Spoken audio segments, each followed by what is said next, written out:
본격적으로 쓰느냐에 따라서 어떤 질환, 재생할 수 있는 그런 치료제를 만들 수 있는 굉장히 아주 가치 있는 귀중한 세포예요. 그죠? 자, 근데 이제 줄기세포를 이용해가지고 세포치료를 개발하려면 그냥 되는 건 아니고 이렇게 몇 가지 고려해야 될 그런 부분들이 있어요.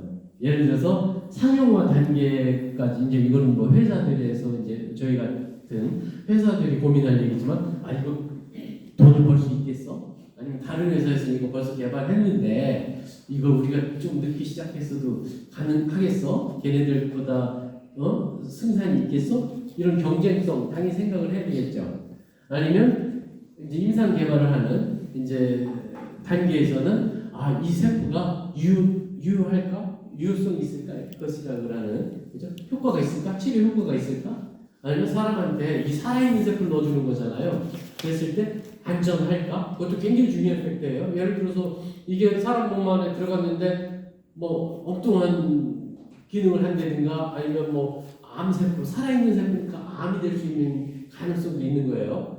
그죠? 그럼 암을 만들어주면 암이 발생하면 어떡할까? 이런 안전성이라든가 아니면 유효성, 그죠? 치료 효과 이런 걸 고민해야 될 거고 아니면 이거는 그 적응증에 따라서 어떻게 넣어줘야 될까? 이게 아픈 데만 그 재생이 필요한 데만 딱 넣어주면 될까? 아니면 재생이 필요할 때 그러면 그 필요한 세포로 아까 얘기했죠? 분화시켜서 넣어줘야 되나? 아니면 넣어주면 그냥 지가 분화되나? 이런 세포 특성에 따라서 상당 부분 많이 고민을 해야 되고 그 다음에 이 세포를 다른 사람 거를 넣어주는 거잖아요. 그랬을 때 이게 면역 거부 반응이 있을 수 있잖아요. 그럼 면역 억제제를 같이 줘야 되나? 아니면 면역 반응은 어떻게 하면 더 줄일 수 있나? 이런 것들이 다 고민거리예요. 이런 것들을 다 극복을 해야 되는 게 또 운명이에요. 저희 같은 개발자들이. 아니면 더 근원적으로는 아까 얘기한 것처럼 뭐라 그랬어요? 줄기세포는 종류도 다양하고 기능도 다양하고 어떤 목적에 쓸 건지 어떤 세포를 쓸 건지를 잘 그죠? 결합을 시켜야 된다 그랬죠? 그게 바로 우리 학생들처럼 저희들처럼 세포에 대한 연구를 하는 사람들의 한 걱정, 고민이고 연구 제목인 거예요. 그래서 줄기세포가 있으면 그 특성을 알아야 되고 그 특성을 알고 그 특성을 알아서 그 특성에 맞게 이제 세포 치료제를 개발하는 거예요. 그죠? 그래서 재생이면 재생 아니면 요새는 뭐 줄기세포가 재생만 있는 건 또 아니에요. 여러 가지 이제 다른 기능들도 있어요. 뭐 예를 들어서 성장 인자들을 더 내놓는다든가 염증을 일으키는 인플라메이션 그 팩터들을 줄여준다든가 이런 기능들도 있어요. 그런 기능만 활용할 건가 하는 것까지 이제 다 고려를 하게 되죠. 이런 것들을 고려해가지고 우리가 세포를 고르고 그 다음에 적응증을 고르게 돼요. 근데 특별히 아까 계속 비슷한 얘기예요. 성체 유래의 세포보다는 점점 태아 쪽으로 아니면 그 태아보다도 더 이런 엠브리오, 배아 쪽으로 갈수록 기능이 분화능이라든가 증식능이나 이런 기능이 더 좋아진다 그랬죠. 그래서 저희는 생각하는 게 이렇게 중간엽 줄기세포도 줄기세포 한 일종인데 중간엽 줄기세포는 이렇게 성체 유래 또는 태어나자마자 바로 태반이나 탯줄에서 분리할 수 있어요. 아니면 임신하고 있는 태아들한테서도 또 분리할 수 있어요. 그랬을 때 이렇게 더 어린 쪽으로 그죠? 발생적으로 더 초기 단계로 갈수록 요 네 가지 특징 이게 줄기세포의 기능 중에 하나예요. 줄기세포를 먼저 얻을 수 있는 회수율이 높아져요. 그러니까 줄기세포가 많은 거예요. 아까 얘기했죠. 나이가 들면 이제 퇴행성 질환이 오는데 그 이유들은 대부분 뭐라고요? 줄기세포들이 없어지는 거라고 했잖아요. 줄기세포들의 파퓰레이션, 그러니까 숫자가 줄은 거거든요. 그죠? 아까 얘기했지 줄기세포는 사실은 리뉴얼, 자기를 계속 복제하는 기능이 있어야 된다고 했잖아요. 이것 때문에 그래. 그 복제할 수 있는 능력이 떨어지기 때문에 점점 없어지는 거예요. 그죠? 그래서 회복력이 떨어진다고 사실은. 결국 그런 어떤 회수, 거기 이제 회수라고 하겠죠. 아니면 세포 증식능, 세포가 계속 자라는 거가 점점 이게 성체로 갈수록 떨어져요. 이게 이제 여러 사람 사이언티스트들이 확인을 한 거를 정리해 놓은 거예요. 그리고 분화할 수 있는 다른 여러 가지 세포를 분화할 수 있는 그런 능력도 떨어지고 또 한 가지는 이제 면역 기피능도 어덜트로 갈수록 점점 떨어져요. 그 메커니즘은 왜 그런지는 이미 다 확인이 됐기 때문에 나중에 이제 생물학 공부하실 때 면역은 왜 생기나, 세포들이 면역은 왜 생기나 공부하면 그 이유를 알 수 있어요. 자, 그래서 저희는 이렇게 성체 유래의 중간적 줄기세포를 쓰지 않고 저희가 차병원, 제가 일하는 데가 차병원이기 때문에 차병원에는 이렇게 이제 거기가 산과 난임 이런 거에 굉장히 특화된 병원이거든요. 그러다 보니까 사실 우리나라 요새 그 아기가 너무 저출산이나 걱정하잖아요. 근데 우리나라 10명 중 1명이 차병원에서 나와요. 그만큼 산과 이게 산부인과가 커요, 병원이. 그래서 저희들은 주로 이제 그 태아 중에서도 아주 어렸을 때 이제 그 자궁임신 태아들이 있거든요. 그러면은 얘네들은 더 발달을 못해요. 바로 그 확인이 되면 이게 이제 수술을 해가지고 적출을 해서 빨리 떼어내야 돼. 그렇지 않으면 사고가 나게 터지면 산부가 위험해지니까.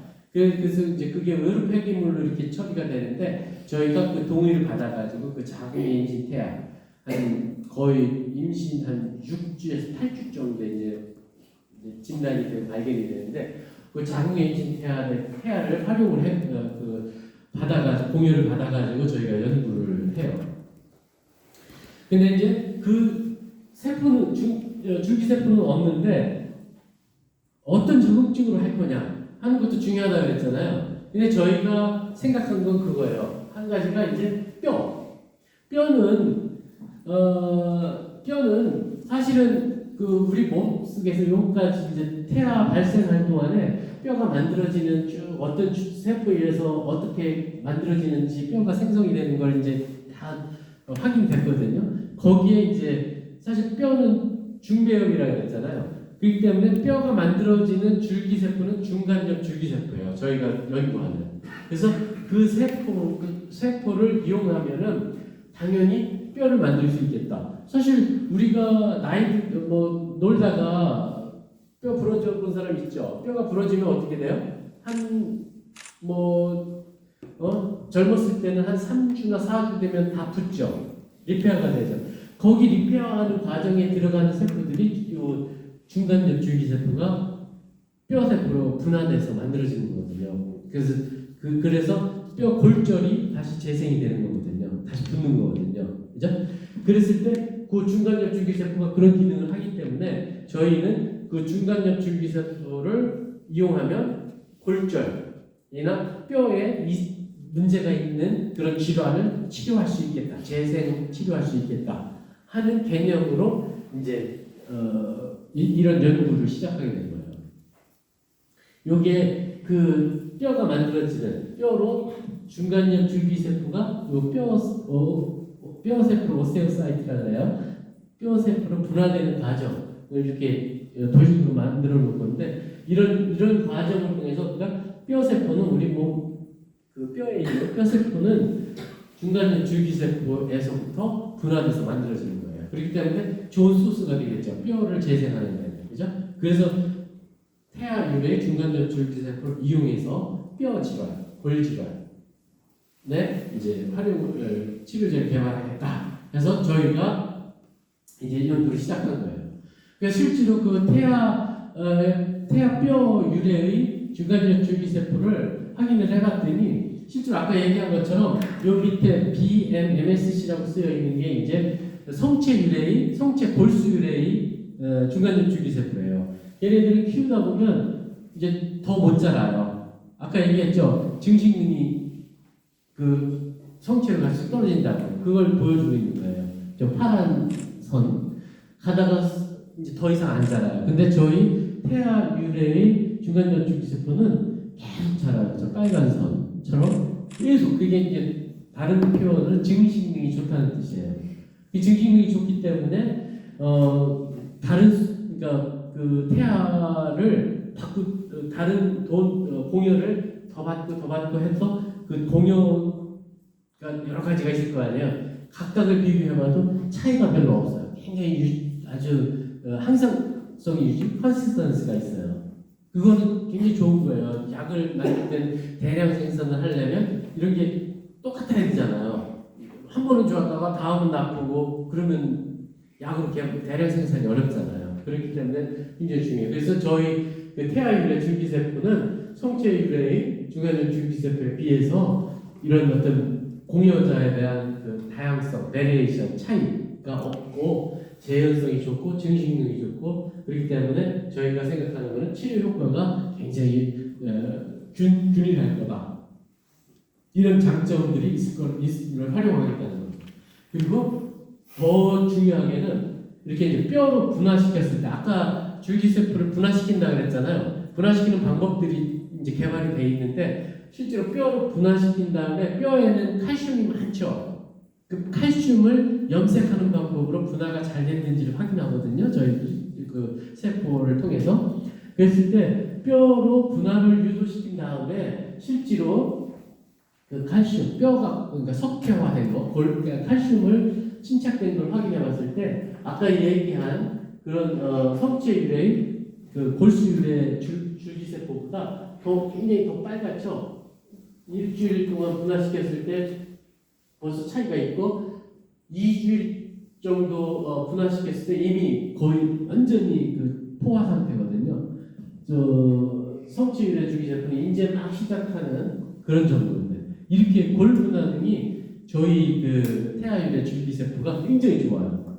그 이유는 저희가 나중에 이제 유전자 분석을 통해서 확인을 해봤더니 실제로 뼈로 이렇게 아까 슬라이드에서 보여드렸죠. 뼈로 분화시키는 과정에서 이제 여러 가지 유전자들이 이제 관여를 하잖아요. 그 관여하는 유전자들이 실제로 저희 세포에서 더 많이 발현이 되고 더 많이 나와요. 그것 때문에 그런 거예요. 그래서 저희 줄기세포는 이런 확실한 메커니즘을 통해서 줄기세포에 아까 얘기했던 증식능뿐만 아니라 골 분화능이 좋고 또 골 분화 관련 그 인자들을 발현하는 아니면 시크리션 이렇게 분비하는 그런 능력들이 더 좋아서 골 질환에 세포 치료제로 최적화된 그런 세포다 하는 거고 실제로 우리 줄기세포를 이제 마우스 실험 동물 쓰잖아요. 여기도 실험 동물 배우죠. 실험 동물에다가 이게 이제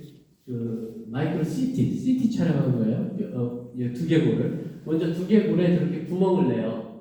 한 4mm 정도 양쪽에 구멍을 낸 다음에 저희 세포를 이렇게 거기다 넣어줘요. 이렇게 수술을 했으니까 그죠? 거기다 세포를 넣어주고 이제 아까 얘기했던 성체 줄기세포도 같이 넣어주고 해서 이제 슈트해서 이제 닫은 다음에 8주 후에 재생되는 걸 봤더니 이렇게 재생이 되면 저렇게 구멍에서 이렇게 뼈가 이렇게 새로 나온 게 보이죠? 이렇게 이제 뼈가 재생이 되는 거예요. 줄기세포가 이제 분화돼가지고 그랬을 때 이거를 확인해봤더니 저희 세포를 넣어주면은 더 잘 이렇게 재생이 되더라. 이게 이제 동물 그 모델에서 확인되는 거죠. 아니면 실제로 뼈는 재생도 중요하지만 항상성이 유지돼요. 그래서 그 나이 든 그 뼈세포는 파골세포, 이거는 이제 아까 얘기한 그 헤마로포익 스템셀 유래거든요. 이거는 그 면역세포예요, 일종의. 마크로페이지예요, 그러니까.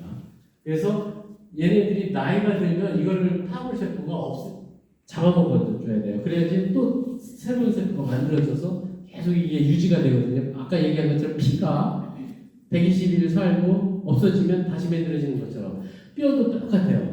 그 과정을 계속 하는데 나이가 들면 나이가 들수록 요 조골 기능이 요 세포가 없어지니까 떨어지고 요 기능이 너무 더 세지니까 골다공증이 생기는 거거든요. 근데 저희 세포는 요 기능을 억제하는 거를 저희가 이제 세포 그 배양 방법으로 해가지고 실제로 이렇게 파골세포, 그걸 오스테오클라스트라고 그러거든요. 오스테오클라스트 기능이라든가 분화하는 거라든가 이런 것들을 저희 세포 그 배양의 유래 물질들이 억제하더라 하는 거를 이제 저희가 보여줬죠. 그래서 저희 그 태아유래 줄기세포는 성체유래 줄기세포보다 파골세포 억제능이 훨씬 좋고 실제로 그 생체 내에서 인비보에서 골 분화는 또는 골 재생 등이 더 좋더라 하는 걸 이제 이런 자료들이 다 필요해요.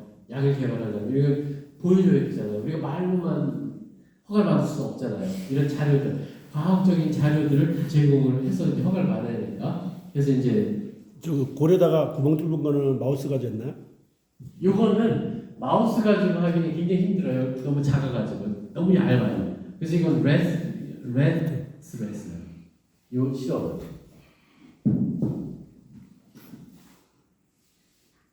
그리고 또 한 가지는 이제 면역 기능이에요. 우리가 줄기세포를 넣어주면 이게 다른 사람 거이기 때문에 우리 몸이 그냥 놔두겠어요? 그냥 안 놔둬요. 다 이렇게 없애버리죠. 그죠? 그걸 이제 면역 거부 반응이라고, 그게 심해지면 면역 거부 반응이라고 그러고, 우리 몸은 그런 면역 기능이 있어요. 그게 면역 기능, 그걸 이제 면역 원성이라고 그러는데, 저희 세포는 그런 면역 원성을 결정하는 요 에피텔들이 있는데 그게 그 성체유래 줄기세포보다 적어요. 발현하는 양이. 그걸 저희가 이제 확인을 쭉 해가지고 실제로 그래서 사람 그 이제 면역 세포하고 같이 반응을 시켰을 때 저희 태아유래 줄기세포는 그 성체유래 줄기세포보다 그 면역 원성, 그러니까 면역 거부를 시키는 그런 기능이 훨씬 떨어져요. 그래가지고 실제로 재생이 되려면 우리 몸 안에 넣어준 세포가 오래 살아 있어야 되잖아요. 그죠? 그래서 재생이라는 개념은 오래 살아 있는 개념이니까. 그죠? 그렇기 때문에 그 면역원성이 작아야 되는데, 그래서 우리 세포는 면역원성이 적고 체내 안전성이나 생존력이 좋아가지고 결국은 이런 어떤 재생 치료 효과가 더 극대화될 수 있다, 장기화될 수 있다 하는 걸 이제 보여주는 결과죠. 자, 그래서 이제 이거를 사람한테 먼저 적용을 할 거냐, 어떤 질환에다가 적용을 할 거냐. 그래서 아까 이제 여태까지 제가 말씀드린 게 이제 골 질환에 관련된 거였잖아요. 그죠? 골 재생에 관련된 얘기를 실험적으로 증명을 보여드렸잖아요. 그래서 사람한테 이제 골 관련된 어떤 그 난치병이 뭐가 있을까 쭉 봤더니 그 중에 하나가 이제 골불류압이라고 non-union. 이건 뭐냐면은 어렸을 때는 아까 얘기한 것처럼 뼈가 부러지면 3주 정도면 바로 붙죠. 기부스하고 있으면, 그죠? 근데 나이 드신 분들은 안 붙어요. 아니 다는 아니지만 한 10명 중에서 한 2명 정도는 안 붙어요. 그래서 사실 나이 드신 분들이 이렇게 이제 넘어져가지고 뼈가 부러지고 이렇게 되면 거의 1년 내에 돌아가시는 경우가 많아요. 그게 이유가 있어요. 물론 이제 나이도 들어서 힘들어서 넘어지셨겠죠. 뭐 여러 가지 복합적이긴 하지만 뼈가 일단 안 붙어요. 그죠? 그게 이제 골불류압이라고 해요. 그런 질환을 실제로 환자들이 우리가 자꾸 고령화 사회 하는데 나이가 든 사람들이 늘어나면서 이런 환자들이 굉장히 많아지고 있죠.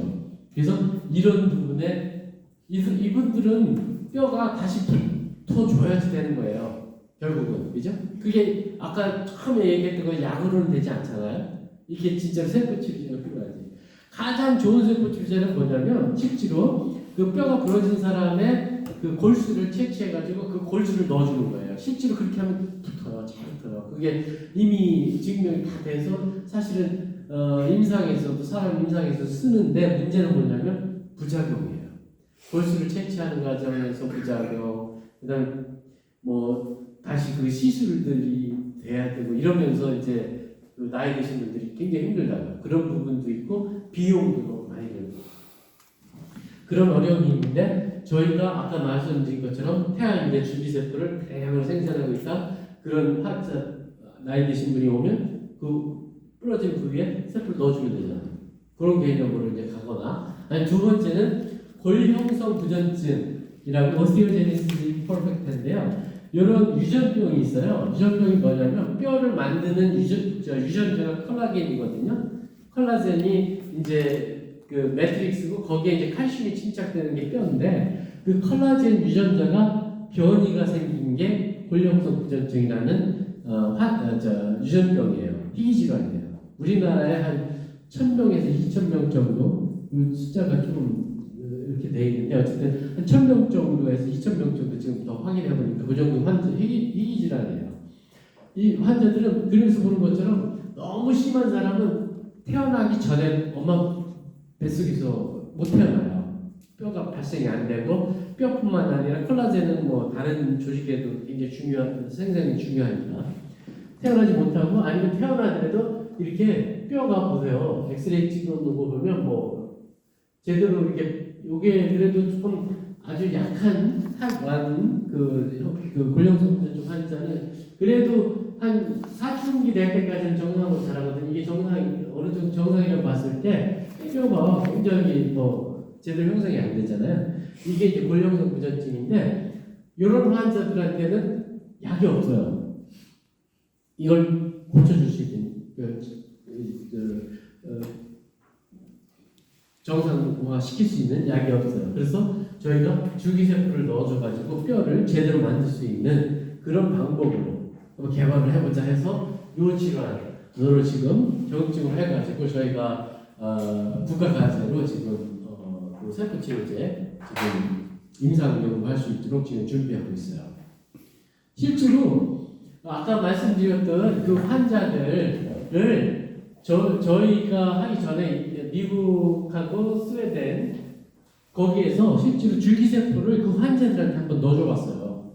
한 10년 전부터 했더니 이게 그 임상 결과들이거든요. 실제로 넣어줬더니 임상 결과 요약하는 것처럼 골 안에 생착돼가지고 얘네들이 정상 단격을 시작해요. 실제로 여기 그림에서 보는 것처럼 여기 이제 환자 2명 그 결과인데 사실 태어난 다음부터 얘 키가 자라는데 쭉 이렇게 자라야 되잖아요. 예를 들어서 이거를 보여드릴게요.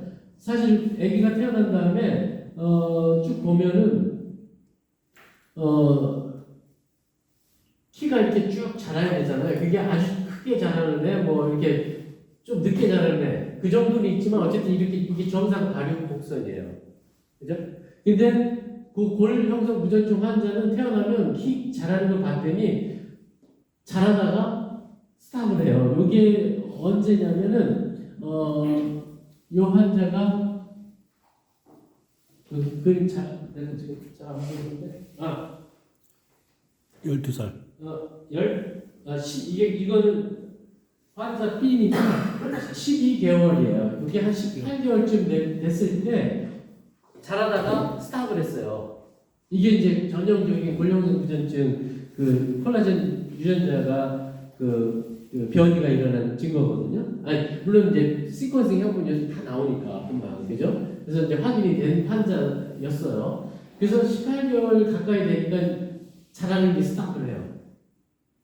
근데 얘는 사실은 그냥 그 얘기는 안 했구나. 요 테이블에 있는 것처럼 얘는 이게 이제 이 환자의 경우는 엄마 뱃속에 있을 때 30주 정도 됐을 때 벌써 애가 안 자라진 않아요. 이렇게 소노그램을 해봤더니 그래서 왜 안 자라나 이렇게 이제 유전자 검사를 해봤더니 바로 이 골형성 부전증 환자로 확인이 된 거예요.